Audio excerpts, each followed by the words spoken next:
So today I'm here with Madi Binkley, and she has a fascinating story. She's going to talk to us about the company she works for, what they do, and I should say she's related to the founder of the company.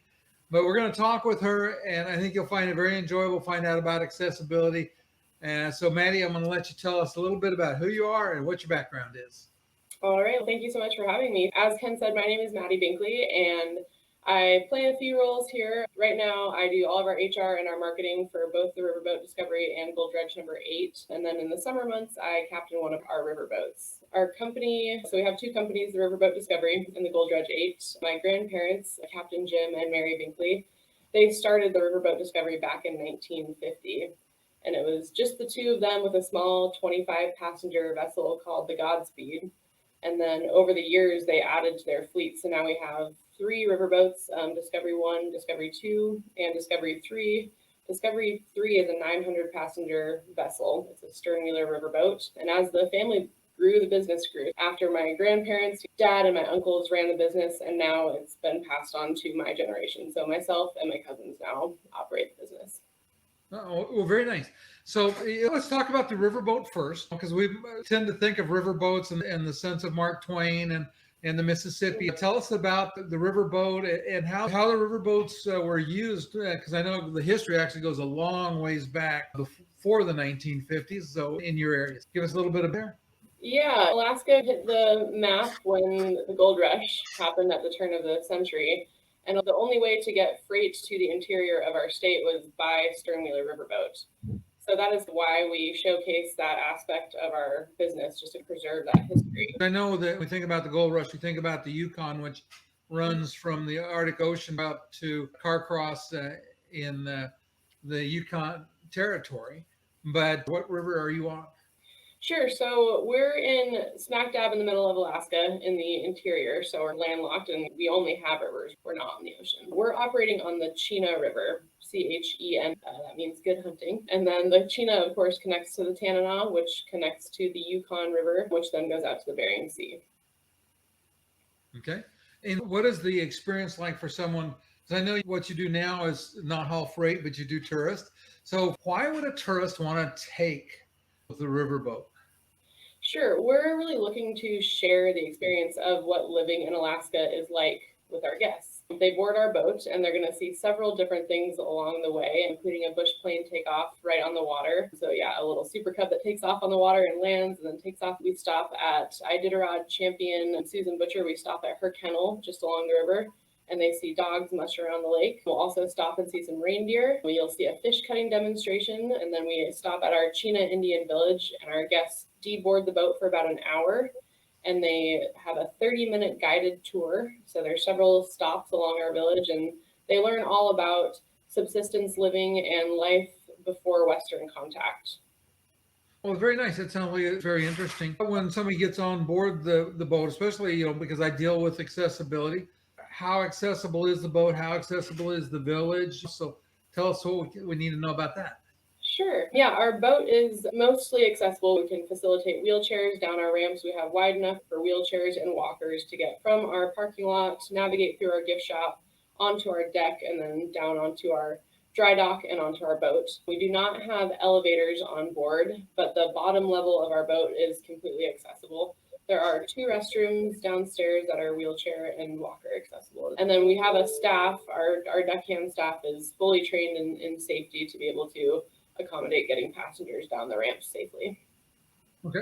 All right. Very good. And besides people that may have mobility challenges, maybe confined to a wheelchair, what other disabilities can you support on board? So for the hearing impaired, we have scripts available. So if we know ahead of time, we can certainly provide a script for our guests to read.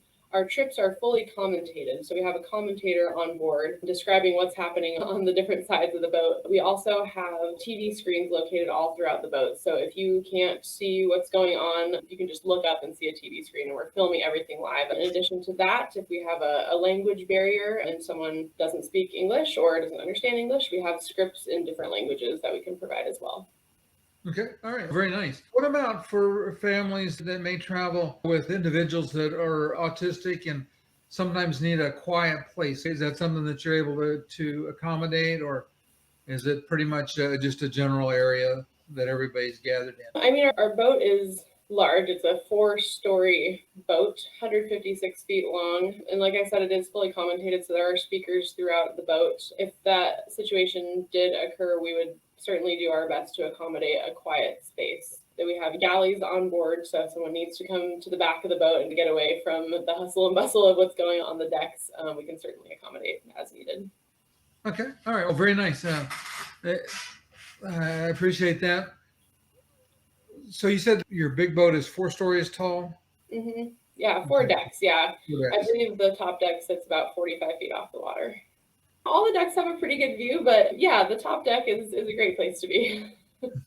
And typically, how long does the voyage last? So if you're on the riverboat taking the riverboat tour, how long is process is that? Yeah, the riverboat tour from start to finish is 3 hours. So from the time the boat leaves the dock until the time it gets back is 3 hours. We do ask that guests get here about 30 minutes prior to the departure to check in, get your tickets, and make sure you can get a spot in line to board the boat. The earlier the better. If you are impaired in any way, we can certainly bring you down to the boat earlier than we board the rest of the boat. And I'm assuming, since you said it is accessible, that you have seating areas for those that are in wheelchairs and scooters and things like that. What's the view going to be like for them? The view is going to be essentially the same as any other deck. There might be one part at Susan Butcher's Trailbreaker Kennel where you wouldn't be able to see the far side of the dog mushing take place if you were on the bottom deck. But then comes into play our AV system. And like I said, we have TVs located all throughout the boat. So if you can't physically see something that's happening, we have those TVs available that are filming everything live as it's going. And on the bottom deck of our boat, we do have open space behind our chairs on our boat. We have fixed chairs on the boat, but behind those, there's open space that is available for wheelchairs to sit with people in them or just sit to be stored, and we can shuffle things around pretty easily. We can also pull chairs off and make those available for people that want to get out of their wheelchair. All right, very good. And so I would assume, since you do a full narration, that the tour would be suitable for somebody that's vision impaired as well, then, because they get a narration of what's going on outside. Yes. Mm-hmm. Yep. What about service dogs? Either for, just say, for any reason somebody needs a service dog, are you able to accommodate those on board? We can. Yep. As long as we see that they are a service dog, service dogs are more than welcome on the boat. All right, very good. And what about when they debark the vessel at the Indian Village? What's that situation like, especially for somebody scooter wheelchair? So the village is still fully accessible to wheelchairs, walkers, and scooters. It is a gravel area, so there is some loose gravel. There's also some more compact dirt. So smaller wheeled scooters can tend to have a difficult time, just depending, but it's nothing that's ever stopped someone from accessing the village. Wheelchairs can surely make it through there no problem because they do have those larger wheels on the backside. Also, all of our staff is fully equipped to push someone throughout the village if needs be. In addition to that, and this is on a space available basis and also pending it is fully operational, we do have a golf cart out of the Chena Indian Village. By request, we can use that to board people onto that and then take them through the village tour. And I'm going to assume, since it's along the riverbank, that it's probably fairly flat. Yes, there's no hills. The reason I asked that is I pushed my wife all over several places, including Vancouver, which is not flat in very many places at all. No. Now, wind up sometimes in places that are not flat, and having the golf cart or some other way is pretty handy. Yeah. Scooters aren't bad, but the manual wheelchair that she normally travels with can be a challenge. Yes. Okay, so then let's talk about the Gold Dredge. So you want to tell us about the Gold Dredge experience? Sure. Yeah. Gold Dredge 8 we acquired back in 2000. We used to have a separate operation called Eldorado Gold Mine, but then when we bought Gold Dredge 8, we combined these two operations, and now we just operate at Gold Dredge 8, and it's an all-encompassing tour that highlights small-scale and large-scale gold mining, which, like I said earlier, is what put Alaska, but even more specifically Fairbanks, on the map. That's the genesis of our city here. The tour is 2 hours long. You start by having a presentation of the Trans-Alaska Pipeline. So you actually get to stand right underneath the pipeline while someone is giving a presentation about it, what it does, how it started, the heyday of the 1970s. And then you board our train, which is also accessible, wheelchair accessible. You take a ride through our gold camp where you'll see several mining demonstrations and just gain a better understanding of gold mining and history here in Fairbanks. Then you actually stop alongside Gold Dredge number 8, and there you have a panning demonstration. So there's going to be several employees stopped next to the train that are teaching you how to pan for gold. And similar to our riverboat, all of this is filmed live. So if you're in a spot on the train where you just can't quite see the panning action, you can just look up and see a video of live footage of our employees panning for gold. Once that happens, our train goes a little bit further, stops, our passengers deboard the train, and they're at our panning shed. And then they get to put their newfound skills to use and try and pan for gold themselves. Okay. Now, my granddaughter did that, and we successfully found some gold. This was on the Yukon Territory. So she was successful at finding some flakes of gold. Am I correct in assuming that this is probably bags of salted dirt, so that when they get a bag of dirt, it definitely has gold in it? Yes, you're guaranteed to find gold. You're going to find gold. Yeah. You're probably not going to find any 4-pound nuggets, though. Probably not. There are some lucky guests on occasion, but you'll pan for gold, you'll find some gold, and then you can head into our gift shop, also fully accessible. And then our employees can weigh the gold for you, tell you how much you panned. And then you have the opportunity to put it into a keepsake of sorts, or you can just keep it in a little film canister for yourself.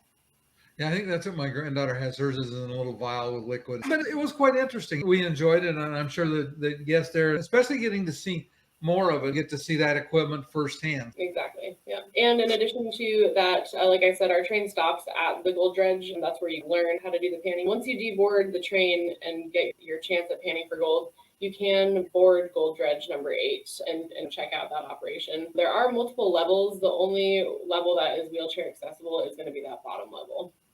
But you can still get in there and look around and see. Okay, so let me ask, because in the panning troughs, the ones that we were at, they were fairly high, so they were easier for somebody that was standing up. Are yours low enough to be easily accessible for somebody in a wheelchair to work? Yeah, that hasn't been a problem in the past along the troughs, but we can push someone right up to the ends of those troughs to scoot right up in a wheelchair. All right, very nice. Is it feasible to try to do both in one day, or is it better to plan it at a 2-day thing? It is. We do have the tours set up to be able to do them both in one day, and you can do them in whichever order you'd like. For example, if you were to do the Riverboat Tour first, it starts at 8:45. So you want to arrive around 8:15, take off at 8:45, get back at 11:45. And then the Gold Dredge Tour, the afternoon tour, starts at 1:45. So you have 2 hours of room to get to that destination. So you can squeeze lunch in there if you so choose. We have a lunch option here at the Riverboat as well if you'd like to do that. But it is about a 25-minute drive from each destination. So if somebody's come into town, for example, on the train, do you provide transportation? Do you have a package where they can do the riverboat and the dredge, and you provide transportation and lunch? Do they need to plan to do the travel on their own? But if you're traveling independently, then you would need to factor in that transportation. We don't provide transportation between our two facilities. If guests are coming by cruise ship or with a large tour company, oftentimes their transportation is already taken care of. So they'll be arriving on bus. You said you have lunch at the riverboat. So what kind of lunch do you have at the riverboat? We do. So we have our Discovery Dining Hall. It's a family style operation. We can seat up to 500 people in there at a time. And we home make all of the food. It's a miner's stew, roasted vegetables, a kale salad, and then a brownie for dessert. So you just pay a flat fee and it's all you can eat. Like I said, family style. And that's all wheelchair accessible and walker accessible as well. Very nice. For people that are visiting Fairbanks, it sounds like it's one of those things that they probably should think about including in their journey, because it would give them a real flavor of the history of Fairbanks and why it exists and it's accessible. I really appreciate your time, you being with me today, Madi, and sharing so much information about the company you work with. And by the way, you did say you are a captain, right, on the riverboat when your arm's working. So tell me this. Wasn't something we talked about, but what's it like to be a captain on a riverboat?